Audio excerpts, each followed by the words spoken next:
ഭരണമാറ്റമുണ്ടാകും എന്ന വ്യക്തമായ സൂചന നൽകുകയാണ് എക്സിറ്റ് പോൾ ഫലങ്ങൾ. ഇതുവരെ പുറത്തുവന്ന എല്ലാ എക്സിറ്റ് പോൾ ഫലങ്ങളും കേരളത്തിൽ ഭരണമാറ്റത്തിന്റെ വ്യക്തമായ സൂചന നൽകുകയാണ്. UDFന് മാജിക് നമ്പറിലേക്ക് എത്താൻ കഴിയും എന്നുള്ളതാണ് എക്സിറ്റ് പോൾ ഫലങ്ങൾ സൂചന നൽകുന്നത്.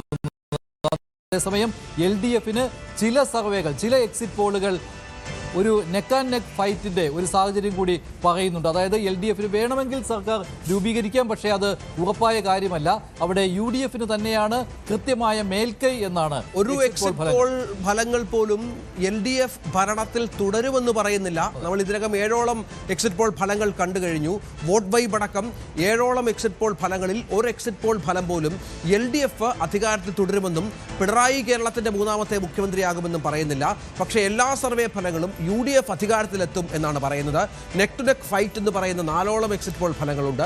BJP ഡിസൈഡിംഗ് ഫാക്ടർ ആകുമെന്ന് പറയുന്ന 3ഓളം ഫലങ്ങളുണ്ട്. അങ്ങനെ ഒരു വളരെ വ്യത്യസ്തമായ, വളരെ പ്രധാനപ്പെട്ട ഒരു റിസൾട്ടായി ഇത് മാറും എന്ന കാര്യത്തിൽ സംശയമില്ലല്ലോ. ശ്രീ ജേക്കബ് ജോർജ്, ഇതിപ്പോൾ നമ്മൾ നേരത്തെ പറഞ്ഞതുപോലെ തൂക്കുസഭ ഉണ്ടാവില്ല എന്ന് താങ്കൾ പറഞ്ഞു. തൂക്കുസഭയിലേക്ക് പോകിയ ചരിത്രം നമുക്കില്ല. പക്ഷേ ഇത്തവണത്തെ വോട്ടിംഗ് പാറ്റേൺ നോക്കിക്കഴിഞ്ഞാൽ BJPക്ക് എപ്പോഴും അവർക്ക് പ്രാധാന്യമായി അവർ കാണുന്നത് UDFനെ അധികാരത്തിൽ നിന്ന് അകറ്റി നിർത്തുക എന്നുള്ളതാണ്.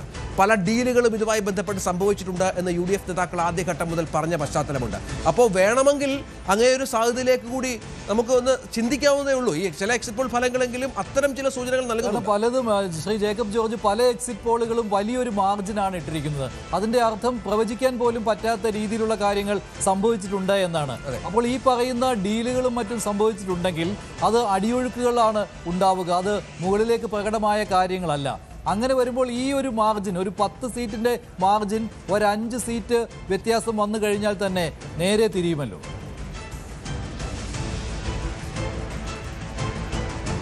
അല്ല, കേരളത്തിലെ നേരിയ വോട്ട് വ്യത്യാസത്തിന് വിജയിക്കുന്ന സീറ്റുകൾ ഉണ്ട്. അത് BJPക്കും ഉണ്ടാവാം, കോൺഗ്രസിനും CPM-നും അതുപോലെയുള്ള സീറ്റുകൾ കാണാം. യാതൊരു സംശയവുമില്ലാത്ത കാര്യമാണത്. പക്ഷേ ഞാനെന്ന് പറയട്ടെ, ഈ BJP സംഘടിതമായിട്ട് ഒരു 10-15 സീറ്റുകളിൽ, അവർ തിരഞ്ഞെടുക്കുന്ന സീറ്റുകളിൽ ഇടതുപക്ഷത്തെ ജയിപ്പിക്കാൻ, സാധാരണഗതിക്ക് ഒരു നാരോ മാർജിൻ ഇടതുപക്ഷം ജയിക്കാവുന്ന സീറ്റുകളിൽ ഫോക്കസ് ചെയ്തുകൊണ്ട് വേണമെങ്കിൽ RSSന് അതുപോലെയുള്ള കൃത്യങ്ങൾ, കർമ്മങ്ങൾ ചെയ്യാൻ പറ്റും. ശരിയാണ്, RSSന് ചെയ്യാൻ പറ്റും. RSSന് അവരുടെ നിയന്ത്രണത്തിൽ നിൽക്കുന്ന വോട്ടുകൾ മാത്രം ചെറുതായിട്ട് ഒന്ന് തിരിച്ചാൽ മതി. അത് സംഭവിക്കാം. ഇപ്പം തിരുവനന്തപുരത്ത് ഞാനിരിക്കുന്നത് വട്ടിയൂർക്കാവ് മണ്ഡലത്തിലാണ്.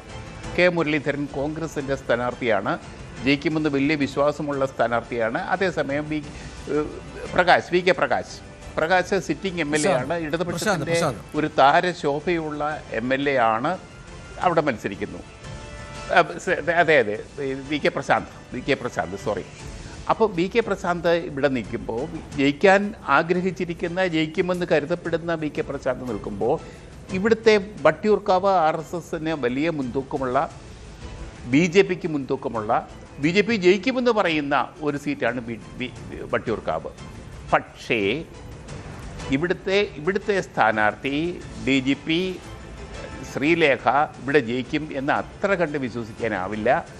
അങ്ങനെയാണെങ്കിൽ ശ്രീലേഖയുടെ കുറേ വോട്ടുകൾ, BJP സ്ഥാനാർത്ഥിയുടെ കുറേ വോട്ടുകൾ വേണമെങ്കിൽ ഇടതുപക്ഷത്തിന് BJPക്ക് മറിച്ചു കുത്താം.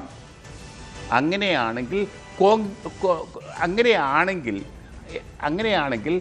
കോൺഗ്രസിനെ തോൽവി ഉറപ്പാക്കാൻ BJP വിചാരിച്ച പറ്റും. അതുപോലുള്ള ചില സീറ്റുകൾ ഈ കേരളത്തിലുണ്ട് പലയിടത്തും. അങ്ങനെ അവർ ശ്രമിക്കുമോ ഇല്ലയോ എന്നുള്ളത് കണ്ടറിയണം. എന്തൊക്കെയാണെങ്കിലും ഇതുപോലെ ഏറെക്കുറെ ശക്തമായ ത്രികോണ മത്സരമാണ് ഈ വട്ടിയൂർക്കാവ് സീറ്റിൽ നടക്കുന്നത്. അതേപോലെയുള്ള പല സീറ്റുകളും കാണുമായിരിക്കും. പിന്നെ ഇവിടെ കോൺഗ്രസിന് മുൻതൂക്കം ലഭിക്കും എന്ന സർവേ ഫലങ്ങൾ കാണിക്കുമ്പോൾ അത് ഒരു വലിയ സാധ്യതയാണ് കോൺഗ്രസിന് മുന്നിൽ തുറന്നിടുന്നത്. അവർ ശ്രദ്ധിച്ച് നോക്കുകയാണെങ്കിൽ തീർച്ചയായിട്ടും കോൺഗ്രസിന് ഭരണം പിടിക്കാൻ പറ്റും, യാതൊരു സംശയമില്ല.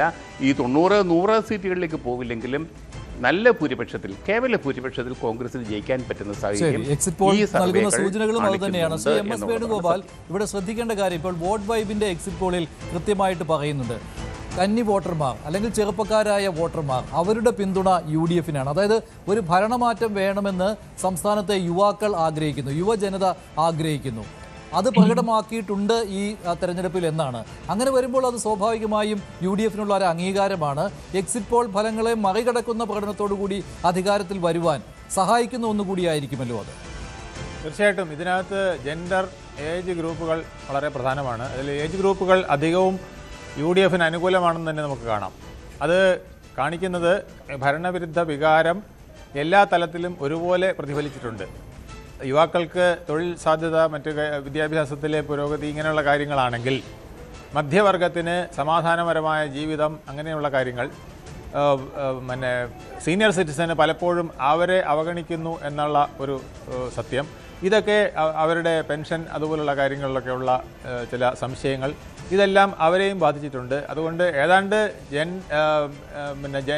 ഏജ് ഗ്രൂപ്പുകൾ മൊത്തം തന്നെ ഏതാണ്ട് അത്തരത്തിൽ UDF-ന് അനുകൂലമായി വന്നിട്ടുണ്ട് എന്നുള്ളതുകൊണ്ടാണ് ഞാൻ പറഞ്ഞത് 80 സീറ്റ് കുറയാത്ത ഒരു നമ്പറായിരിക്കും മെയ് 4-ാം തീയതി UDF-ന് കിട്ടുക എന്നുള്ളത്. ഇപ്പോൾ ശ്രീ സിബി സത്യൻ കൂടി ചേരുന്നുണ്ട്. ശ്രീ സിബി സത്യൻ, 80 സീറ്റുകൾ, ഇതിൻ്റെയൊക്കെ ഒരു പോൾ നോക്കുകയാണെങ്കിൽ UDF-ന് 80 സീറ്റുകൾ എന്നുള്ള രീതിയിലേക്കാണല്ലോ. 58 സീറ്റുകൾ LDF-ലേക്ക്, 2 സീറ്റുകൾ BJP-ക്ക്. ആ രീതിയിൽ താങ്കൾ കാണുന്നുണ്ടോ ഇതിനെ? മഞ്ജുഷ, ഇതിനകത്ത് രസകരമായൊരു പോയിന്റ് എന്ന് പറയുന്നത്, നമ്മൾ ആദ്യം മനസ്സിലാക്കേണ്ടത്, ഇതുവരെ ഇടതുപക്ഷ ജനാധിപത്യ മുന്നണിക്ക് 1980-കൾക്ക് ശേഷം 41.3% താഴേക്ക് വോട്ടിംഗ് ശരാശരി പോയിട്ടില്ല. അപ്പം അത്രയും സീറ്റുകൾ, അതായത് ഒരു 40 അല്ലെങ്കിൽ 45 സീറ്റുകൾ എന്നൊക്കെ പറഞ്ഞ ചില എക്സിറ്റ് പോളുകൾ കണ്ടു. അങ്ങനെ സംഭവിക്കണമെങ്കിൽ ഇടതുപക്ഷത്തിന്റെ കോർ വോട്ടുകൾ മാറ്റി ചെയ്യേണ്ട ഒരു അവസ്ഥ ഉണ്ടാകും. കാരണം ഇടതുപക്ഷത്തിന്റെ കോർ വോട്ടുകൾ നഷ്ടപ്പെട്ടാൽ മാത്രമേ ഇടതുപക്ഷം ഒരു 50-ൽ താഴെ അല്ലെങ്കിൽ 55-ൽ താഴെയുള്ള സീറ്റുകളിലേക്ക് പോകത്തുള്ളൂ. കാരണം നിലവിലെ കണ്ടീഷൻ വെച്ച് നോക്കുമ്പോൾ, നമ്മൾ ഡാറ്റ വെച്ച് നോക്കുകയാണെങ്കിൽ അതിന്റെ 62 സീറ്റുകൾ അതിശക്തമായ സാന്നിധ്യം ഇടതുപക്ഷത്തിനുള്ളതാണ് കേരളത്തിൽ.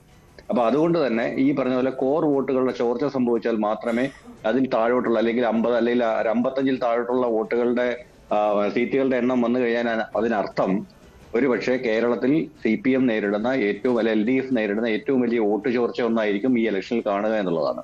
പിന്നെ രണ്ടാമത്തത് UDF-ന്റെ കേസും നേരത്തെ പറഞ്ഞതുപോലെ 2 തരത്തിലുള്ള വിശകലനത്തിനാണ് ഞാൻ മുതിരുന്നത്. ഈ എക്സിറ്റ് പോളുകൾ പറയുന്ന യാഥാർത്ഥ്യങ്ങൾ നിലനിൽക്കെ തന്നെ. കാരണം കഴിഞ്ഞ കുറെ എക്സിറ്റ് പോളുകൾ നമ്മളുടെ ഒരു എക്സ്പെക്ടേഷനെ മാച്ച് ചെയ്തിട്ടുണ്ടായിരുന്നില്ല. അപ്പം കഴിഞ്ഞ കുറെ എക്സിറ്റ് പോളുകൾ കൃത്യമായിട്ടൊരു ഫലം നമുക്ക് മുൻകൂട്ടി തന്നിട്ടില്ല. അതുകൊണ്ട് തന്നെ അതിന്റെ ഒരു മാർജിൻ ഓഫ് എറർ വെച്ച് തന്നെ സംസാരിക്കുകയാണ്. കാരണം നമ്മൾ ഇപ്പോഴും പറയുന്നത് 62, 75, 78 ആ ഒരു റേഞ്ചിലാണ് ഇപ്പോഴും നമ്മൾ സംസാരിക്കുന്നത്. അപ്പൊ ഈ മാർജിൻ ഓഫ് എററിനകത്ത് ഈ പറഞ്ഞതുപോലെ ചെറിയ വ്യത്യാസം വന്നാൽ പോലും നമുക്ക് ഈ പറഞ്ഞ ഭരണ തുടർച്ച ഉണ്ടാകാം, ഭരണ മാറ്റം ഉണ്ടാകാം. രണ്ടിനുമുള്ള സാധ്യതകളുണ്ട്. അപ്പൊ നിലവിൽ നമ്മൾ നോക്കുകയാണെങ്കിൽ കൂടുതൽ വാർത്തകൾക്ക് News 18 Keralam YouTube channel subscribe ചെയ്യുക.